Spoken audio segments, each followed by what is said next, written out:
بسم اللہ الرحمن الرحیم۔ شروع اللہ کے نام سے جو بڑا مہربان نہایت رحم کرنے والا ہے۔ السلام علیکم دوستو۔ مکہ مکرمہ میں ایک شخص رہتا تھا جو بہت پریشان، غمزدہ اور بہت بے چین رہتا تھا۔ وہ اس وجہ سے بے چین رہتا تھا کیونکہ وہ جب بھی کوئی اسلامی بات یا بیان سنتا تو وہ اس پر کوئی اثر نہ ہوتا، جس کی وجہ سے وہ مختلف علماء کرام کے پاس گیا، مگر ان علماء کرام سے اسے کچھ فائدہ حاصل نہ ہوا۔ وہ اب کہیں اور علماء کرام کی تلاش میں نکل پڑا۔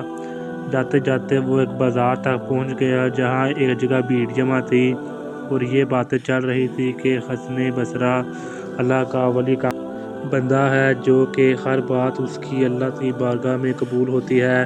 تم ایسا کرو، تم اس کے پاس چلے جاؤ۔ اور وہ آدمی ان کے گھر تک پہنچ گیا اور حسن بصری رحمۃ اللہ علیہ سے یہ فرمانے لگا کہ حضور، میرا دل سیاہ اور سخت ہو گیا ہے کیونکہ مجھ پر اللہ کے کلام کا کوئی اثر نہیں ہوتا۔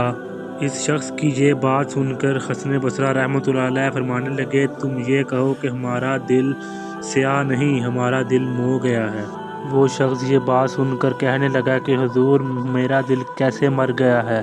اور آگے سے حسن بصری رحمۃ اللہ علیہ نے یہ جواب دیا کہ جب انسان سو جاتا ہے تو اسے جھنجھوڑا جاتا ہے، اگر وہ پھر بھی نہیں جاگتا اس کا مطلب وہ مر گیا ہے، کیونکہ جس پر اللہ کے کلام کا کچھ اثر نہیں ہوتا اور اس دل کو جھنجھوڑا جائے اور اگر وہ پھر بھی نہ جاگے تو اس کا مطلب یہ ہے کہ گھر کے اندر لاش اور قبر کے اندر مردہ۔ یہ بات سن کر اس نے اللہ کی بارگاہ میں بہت زیادہ توبہ کی اور مکہ کی طرف روانہ ہو گیا۔